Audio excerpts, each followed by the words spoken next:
আসল সুখ কোথায় জানেন? অন্যের মুখে হাসি দেখার মধ্যে সুখ। আসল শান্তি কোথায়? অন্যকে ভালো রাখার মধ্যে সুখ। আমরা পাই না কেন জানেন? আমরা অন্যের মুখের হাসি কেড়ে নিজে হাসার চেষ্টা করি, অন্যকে আগুনে ফেলে নিজে এসির মধ্যে থাকার চেষ্টা করি, অন্যকে বেইজ্জতি করে নিজে ইজ্জতে থাকার স্বপ্ন দেখি। কখনো পাওয়া যাবে না, কখনো পাওয়া যাবে না। কারণ রবের বান্দাকে, রবের সৃষ্টিকে যে কষ্ট দিবে, রব তাকে কখনো ছাড়বে না, রব তাকে কখনো ছাড়বে না, রব তাকে কখনো ছাড়বে না।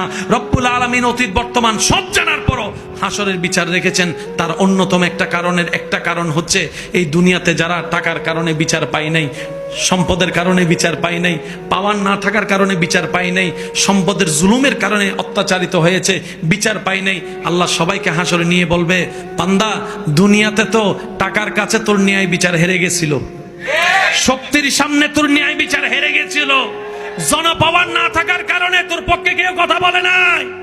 ও বান্দা, হাসরে আনছি আমি, আল্লাহ আছি তোর পক্ষে, এবার আমি ন্যায় বিচার করেই দেখাবো। আল্লাহ আমাদের সবাইকে বুঝার তৌফিক দান করুক, আমিন। আসল সুখ কোথায় জানেন? অন্যের মুখে হাসি দেখার মধ্যে সুখ। আসল শান্তি কোথায়? অন্যকে ভালো রাখার মধ্যে সুখ। আমরা পাই না কেন জানেন? আমরা অন্যের মুখের হাসি কেড়ে নিজে হাসার চেষ্টা করি, অন্যকে আগুনে ফেলে নিজে এসির মধ্যে থাকার চেষ্টা করি, অন্যকে বেইজ্জতি করে নিজে ইজ্জতে থাকার স্বপ্ন দেখি।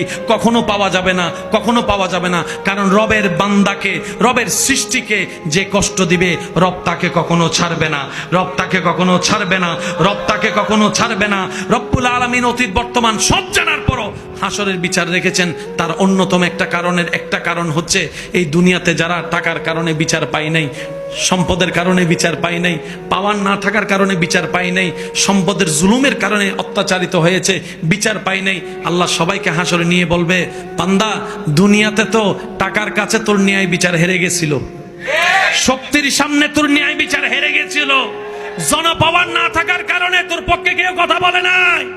ও বান্দা, হাসরে আনছি আমি, আল্লাহ আছি তোর পক্ষে, এবার আমি ন্যায় বিচার করেই দেখাবো। আল্লাহ আমাদের সবাইকে বুঝার তৌফিক দান করুক, আমিন।